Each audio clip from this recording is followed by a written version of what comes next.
कहानी की शुरुआत होती है पोलैंड से 1957 में। हम एक प्रीस्ट को देखते हैं जो काफी डरा हुआ था। वो एक बच्चे को लेकर चर्च के अंदर दाखिल हुआ। उस बच्चे के सीने पर एक निशान था। प्रीस्ट के हिसाब से ये बच्चा हेल यानी जहन्नम से आया हुआ एक शैतान है। वो एक खंजर निकाल कर उस बच्चे को मारने ही वाला होता है, पर तभी उसे रोकने के लिए पुलिस आ जाती है। आज चांद ग्रहण भी था। प्रीस्ट बार बार ये कह रहा था कि तुम लोग नहीं जानते ये कौन है, मुझे मत रोको। और अब जैसे वो खंजर उठाता है, मजबूरन पुलिस वालों को उसे शूट करना पड़ता है। प्रीस्ट वही मारा जाता है और वो बच्चा जिंदा बचा लिया जाता है। अब कहानी 30 साल बाद की दिखाई जाती है। हम देखते हैं कहानी की मेन कैरेक्टर मैरी को, जो असल में एक पुलिस वाला है, मगर एक प्रीस्ट के रूप में वो पुराने चर्च में आया क्योंकि कुछ औरतें गायब हो गई थी और आखिरी बार उन्हें इस चर्च में ही लाया गया था। पुलिस खुलेआम चर्च की तलाशी नहीं लेना चाहती थी क्योंकि इस तरह बदनामी होती, इसलिए सबूत इकट्ठा करने के लिए उन्होंने मैरी को भेजा, जिससे चर्च के लोग पूरी तरह अनजान थे। चर्च पहुंचकर मैरी फादर से मिलते हैं जो यहाँ के चीफ थे। वो मैरी को पूरा चर्च दिखाते हैं, जिसके बाद उसके सामान की तलाशी ली जाती है क्योंकि चर्च के असूल बहुत सख्त हैं। मैरी को कमरा दिखाने के बाद प्रीस्ट कहते हैं अच्छा होगा कि आप रात में कमरे से बाहर ना निकले क्योंकि रात को चर्च में घूमना सख्त मना है। मैरी कहता है मैं इन बातों का ख्याल रखूंगा। यहाँ ना बिजली थी ना टेलीफोन, अजीब सी जगह थी जहाँ ना कोई आता था और ना ही बाहर जाता। ये लोग बाकी दुनिया से अलग रहते थे। मैरी अपने कपड़े बदलता है और यहाँ हम देखते हैं कि उसके सीने पर भी वैसा ही निशान है जैसा कि हमने कहानी की शुरुआत में उस बच्चे के सीने पर देखा था। इसका मतलब कि मैरिक वही बच्चा है। फिर वो अपना बैग खोलता है जिसके अंदर एक खुफिया जगह पर पड़ा था एक कैमरा, बंदूक, कुछ जरूरी सामान और एक अखबार का कटा हुआ टुकड़ा जिस पर कई लड़कियों के गुमशुदा होने की खबर छपी हुई थी। और इसी केस की छानबीन करने मैरिक यहाँ पर आया था। मैरिक सभी के साथ मिलकर खाना खाता है, लेकिन उन्हें खाने में क्या दिया जा रहा था मैरिक को समझ नहीं आ रही। खाना बड़ा ही अजीब था। मैरिक को उस खाने से घिन आ रही क्योंकि वो मांस जैसी कोई अजीब सी चीज लग रही थी, लेकिन बाकी सब उसे वो शौक से खा रही थी, इसलिए मैरिक को भी चुपचाप वो खाना पड़ता है। बाद में जब वो हॉल में घूम रहा था तब वो एक कमरे के पास से गुजरता है जहाँ उसकी नजर एक औरत पर पड़ी जिसकी हालत बहुत खराब थी। दरअसल चर्च के हिसाब से उस औरत को शैतान ने पोजेस किया हुआ है, यानी शैतान उसके अंदर घुसा हुआ है। और चर्च के लोग एक्सॉर्सिज्म से ऐसे लोगों का इलाज करते हैं, यानी तंत्र मंत्र से। मतलब आज रात वो सब उस लड़की का इलाज करने वाले थे जिनमें मैरिक भी शामिल था और वो ये सब पहली बार देख रहा होता है। औरत को एक कमरे में बेड से बांधा हुआ था। एक प्रीस्ट इस पूरे प्रोसेस की वीडियो भी रिकॉर्ड कर रहा होता है। अब जैसे प्रीस्ट बाइबल पढ़ना शुरू करता है वो औरत भी बुरी तरह तड़पने लगी। वो जोर जोर से चिल्लाती है, उसके अंदर से अजीब आवाजें आनी और बेड भी हिल रहा था। जब प्रीस्ट उसके सामने क्रॉस लेकर प्रेयर शुरू कर देती है, लेकिन उस क्रॉस में आग लग गई। ये देखकर सब लोग काफी डर जाते हैं। प्रीस्ट प्रेयर करना नहीं छोड़ता और थोड़ी देर बाद एक्सॉर्सिज्म पूरा हो जाता है। इस बीच हमें जीसस की पेंटिंग दिखाई जाती है जिनकी आंखों से अजीब से कीड़े निकल रहे थे। खैर ये सब देखने के बाद मैरी की तबीयत काफी खराब हो जाती है। वो बाथरूम में होता है तो उसका शीशा अपने आप ही टूटने लगता है और उसके कमरे से भी अजीब आवाजें आ रही थी जिससे वो काफी डर जाते हैं। मगर मैरी को इस सब पर यकीन नहीं होता। उसके हिसाब से ये सब धोखा है और कुछ नहीं। फिर वो हॉल में घूमने चला गया। वो एक कमरे के सामने रुक जाता है। असल में ये प्रेयर का कमरा था। इससे पहले कि वो अंदर जाता, फादर उसे बताता है कि ये प्रेयर का कमरा है, बिना इजाजत के कोई भी अंदर नहीं जा सकता। इसलिए मैरी बिना कुछ कहे ही वहाँ से चला जाता है। रात के खाने में उन्हें फिर से वही सड़ा हुआ मांस वाला खाना दिया जा रहा होता है जो सही से पक्का भी नहीं था। वहाँ एक नया लड़का भी था जिसे खाने से घिन आ रही थी।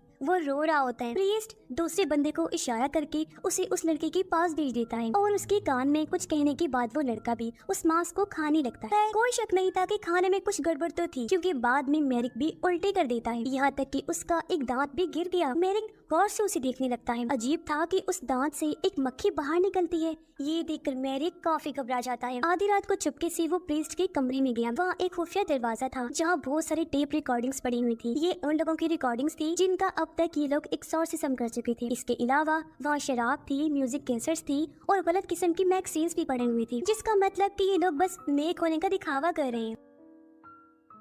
इसके बाद मैरिक उस जगह जाता है जहाँ उस लड़की पर एक्सॉर्सिज्म हुआ था। बेड के नीचे उसे एक सिरिंज मिली थी, यानी उस लड़की को नशा दिया गया था या फिर कोई ऐसी चीज जिस वजह से वो उस दिन पागलों जैसी हरकतें करे। प्रीस्ट ने जो क्रॉस इस्तेमाल किया था वो दरअसल एक लाइटर था और वहाँ एक बटन ऐसा था जिससे बेड हिल रहा था। मतलब जो भी उस दिन हुआ वो सब बस नाटक था। हाँ वो लड़की असली थी, वो एक शिकारी थी बस उनकी। इससे मैरिक समझ जाता है कि जो लड़कियां गायब हुई यहाँ के लोगों ने उनके साथ न जाने क्या किया होगा। अगली सुबह सब प्रेयर करने के लिए जमा हुई। तब प्रीस्ट मैरिक को प्रेयर करने के लिए कहता है क्योंकि उसे मैरिक पर शक हो चुका था कि वो प्रीस्ट नहीं है। वो इंग्लिश जुबान में प्रेयर करने लगा तो प्रीस्ट उसे लैटिन जुबान में प्रेयर करने के लिए कहता है जिसमें मैरिक अटक रहा होता है, इसीलिए उसकी जगह बाकी लोग प्रेयर करते हैं। दोपहर में फिर से वही मांस था खाने को। इस बार मैरी को खाने में बाल भी मिलते हैं, जो देखकर उसे उल्टी आ गई। मैरी जिस मकसद के लिए यहाँ आया था, जल्द से जल्द उसे वो पूरा करना होगा। अब वो प्रीस्ट की नजर में आ चुका था, इसलिए अपने कमरे में जाकर उसने न्यूज़पेपर का कटा हुआ टुकड़ा जला दिया था। बंदूक उसने अपने पास रख ली ताकि वक्त आने पर वो अपनी हिफाजत कर सके। बाहर आकर वो देखता है कि कुछ प्रीस्ट मिलकर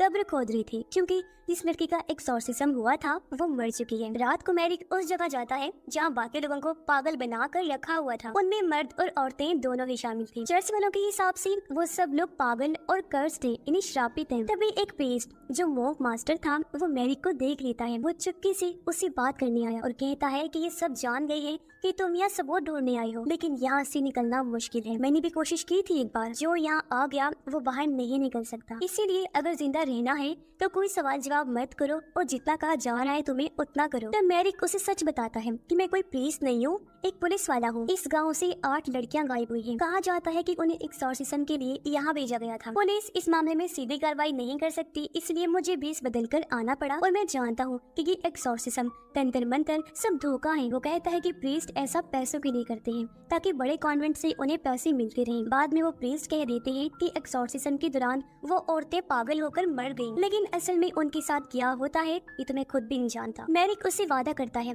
कि मैं तुम्हें यहाँ से निकाल लूंगा। इसके बाद वो दोबारा से चर्च के कमरे में जाकर उसकी जांच करता है। एक अलमारी के पीछे उसे एक बड़ा सा सुराख दिखाई दिया, जिसके अंदर से मैरी को लकड़ी में लिपटी हुई दांत और एक आँख मिलती है। तो वो आँख अपने आप ही हिलने लगी, जिससे मैरिक डर जाता है और उसे फेंक देता है। पर इसी के साथ उसने उल्टी कर दी, जिसमें मक्खियाँ आती हैं। मैरिक को अपने सामने कोई चीज दिखाई देती है। वो घबरा गया, लेकिन अगले ही पल वो गायब हो गई थी। वो उस आँख को कुचलकर फिर अपने कमरे में चला जाता है। रात होने पर वो चर्च की कब्रिस्तान में जाता है। वो उस कब्र को खोदने लगा जहाँ उस लड़की को दफनाया गया था, लेकिन जब मैरिक उसका ताबूत खोलकर देखता है तो वो खाली था। अब मैरिक हैरानी से ये चीज देख ही रहा था कि तभी कोई पीछे से आकर उसे पकड़कर बेहोश कर देता है। होश में आने पर मैरिक देखता है कि उसे उसी के कमरे में बेड से बांधा गया है और फादर वहाँ सामने बैठकर पहरा दे रहा था। कुछ देर बाद प्रीस्ट यहाँ आई। वो मैरिक के लिए 4 अलग अलग बर्तनों में खाना लाते हैं। फिर प्रेयर करने के बाद वो मैरिक को खाना खाने को देते हैं, लेकिन वो इनकार कर देता है। वो उनसे पूछता है कि आखिर ये क्या चीज है जो तुम 4 अलग अलग बर्तनों में भरकर लाई हो। प्रीस्ट उसकी बात का कोई जवाब नहीं देता और फिर जबरदस्ती उसे वो खिला ही देता है। रात में पहरा देते हुए फादर की आंख लग गई थी और इसी बात का फायदा उठाकर मैरी खुद को खो लेता है, लेकिन तब तक फादर भी जाग चुका था। फिर इन दोनों में हाथापाई हो गई, जिसमें मैरिक अपनी बंदूक उठाकर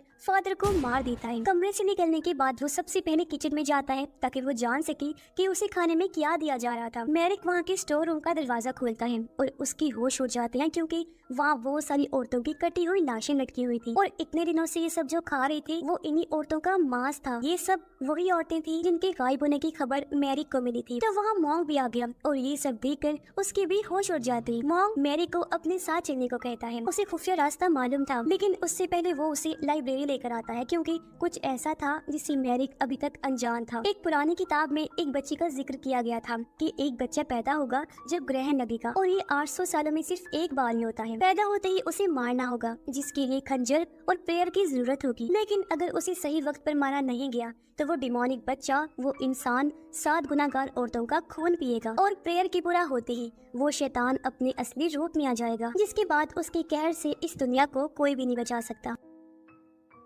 मॉन्क मैरिक से कहता है कि यह सबको लगता है कि तुम्हें वो शैतान हो और इतने दिनों से खाने के बहाने तुम्हें इन्हीं 7 गुनाहगार औरतों का मांस खिलाया जा रहा था, ताकि तुम्हारे जरिए वो जहन्नुम में रहने वाले शैतान को बाहर ला सके। क्योंकि उस किताब में शैतान का एक निशान भी था और ऐसा ही निशान मैरिक तुम्हारे जिस्म पर भी है। अभी सब जानने के बाद दोनों भागने का सोचते हैं। मॉन्क जमीन के नीचे एक सुरंग के बारे में जानता था, जहाँ से पहले भी उसने भागने की कोशिश की थी। मैरिक को उस पर यकीन नहीं था, तो वो उसको अपने पेट के निशान दिखाता है जो भागने की जुर्म में कोड़े मारने से बने थे। मैरिक उसकी बात मान जाता है। वो दोनों सुरंग से होकर आगे बढ़ते हैं, लेकिन ये सब असल में मॉन्क की चाल होती है। आधी रास्ते में 2 लोग आकर मैरिक को मारने लगे, फिर वो उसे पकड़ लेते हैं। होश में आने पर मैरिक देखता है कि उसे एक पेड़ से बांधा हुआ था। प्रीस्ट उसे बताते हैं कि तुम्हारा यहाँ आना कोई इत्तेफाक नहीं था, बल्कि हमने पुलिस वालों को रिश्वत दी थी ताकि वो मैरी को ये केस दी। वो कहते हैं कि शैतान बुरा नहीं होता बल्कि इंसान होता है, इसीलिए सजा तो मिली। वो एक कुएं की तरफ इशारा करते हुए कहता है कि ये सीधा जहन्नम की तरफ जाता है, इसीलिए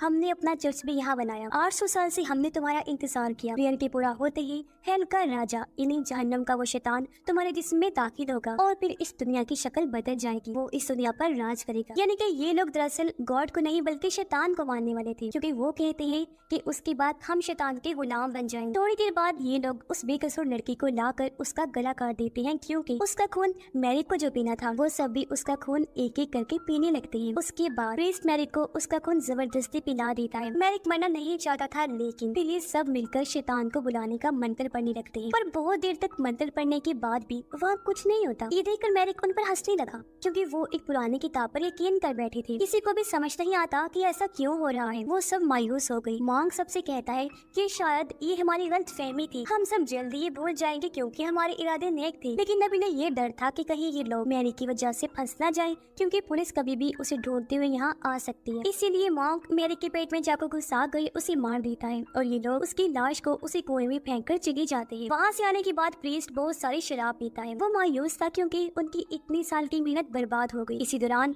वह दीवार पर लगा क्रॉस अपने आप ही उल्टा हो गया, जिसे उन्होंने नहीं देखा। तब मॉन्क प्रीस्ट के पास आकर उसे एक सोफे पर लिटा देता है। प्रीस्ट कहता है कि मैं आज शैतान का गुलाम बनने वाला था, लेकिन अब देखो मैं कुछ नहीं हूँ। तब मॉन्क प्रीस्ट के मुंह पर तकिया रख के उसकी जान ले लेता है, क्योंकि मॉन्क को उस पर गुस्सा था। दरअसल इस प्रीस्ट ने उन सब की जिंदगी बर्बाद कर दी थी और उसके कहने पर ही वो बिना कुछ सोचे समझे ये सब करती आ रही थी। उसे मारने के बाद मॉन्क सबसे झूठ कहता है कि ज्यादा शराब पीने की वजह से इनकी जान चली गई। इसके बाद ये लोग उन औरतों को भी जला देते हैं जिन्हें इन्होंने मारा था, ताकि अगर पुलिस इस जगह आए तो उन्हें कोई सबूत न मिले। तब हम देखते हैं कि प्रीस्ट के जिस्म से एक मक्खी बाहर निकलती है, जो वहाँ से उड़कर उसी कुएं में जाकर मैरी की लाश में चली जाती है और तभी मैरिक जिंदा हो जाता है। धीरे धीरे उसका जिस्म किसी और चीज में बदलने लगा, जो और कोई नहीं बल्कि शैतान था और अपने असली रूप में आ रहा था। इस बीच सभी लोग प्रीस्ट के लिए प्रेयर कर रहे थे। तभी हम देखते हैं कि मॉन्क का जिस्म धीरे धीरे हवा में उड़ने लगा और फिर उसका जिस्म पूरी तरह से मक्खियों में बदलकर गायब हो जाता है। तभी उस सुरंग से एक खौफनाक चीज बाहर आती हुई दिखाई देती है और ये और कोई नहीं बल्कि वही शैतान था जिसे लोग बुलाने की कोशिश कर रहे थे। वो मैरी के जिस्म में समा गया था